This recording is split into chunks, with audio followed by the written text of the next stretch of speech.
So if you want to create a mobile friendly website in Canva, well, there are a few things that you may want to understand here and we need to take in mind.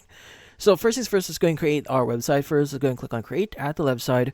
And from here, let's go and choose our websites here so that we could see templates. But obviously, you could go and just create your own from scratch if you want to. But in our case, make it a lot easier for us. Let's go and choose a template. Let's go and choose this one. Now, once you do choose your team or you started creating your project here, how does everything or how does the website actually work here? Now, the thing with Canva websites is you only have the option to edit the web version. So, meaning the desktop version of your website. So, meaning you won't have the option to edit the actual mobile. But there are a few things to get around that. So, there are a few things that you need to see first. So, first is if you start designing here, you need to preview how it's going to look like in its mobile form. So, at the top right, you should see preview. You go and click on it, and at the right side, you should see mobile. So if you click on mobile, this is what's going to look like, or what your website's going to look like. Now, in some cases, some elements would actually be like, for example, we have these cards here. As you can see here now, this is what it looks like in the web version. But once we go back into the website version, as you can see, it retains that look here. So how do we obtain that look? Well, typically, let's go and just add a section here. So let's go and add a section so to give you some idea. So just to give you some information or things here, let's go and just add an element here. So maybe I want to add a shape. Let's go and just maybe add like a circle here as an example. Let's go and add another circle. Now let's go and just select both of them and expand them very quickly and just make sure that we add this like in this way. Now the thing with this one is if you add like elements, let's go and add a quick heading here or a quick text in here. As you can see, let's go and add this one. Yep, like this one. As you can see, like for example, this is my design.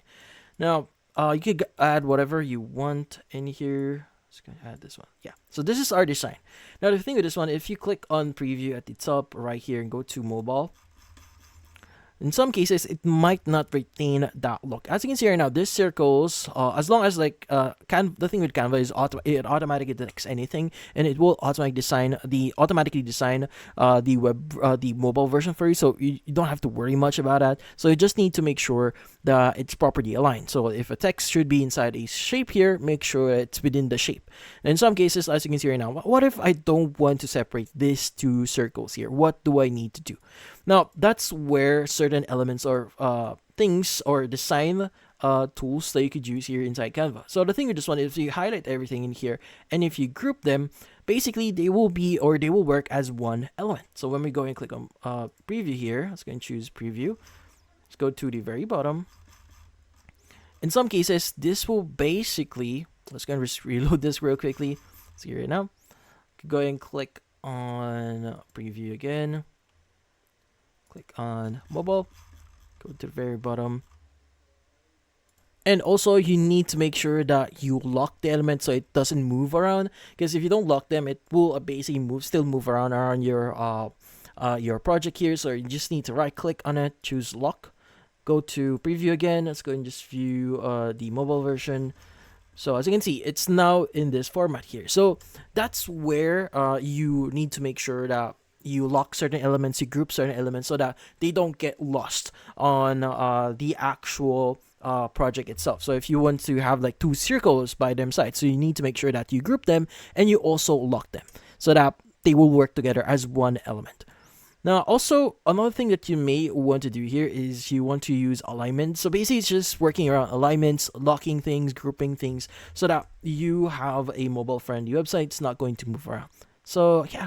So in this case, that's about it. So hopefully this video was able to help you. Like and subscribe to our channel. Thank you for watching.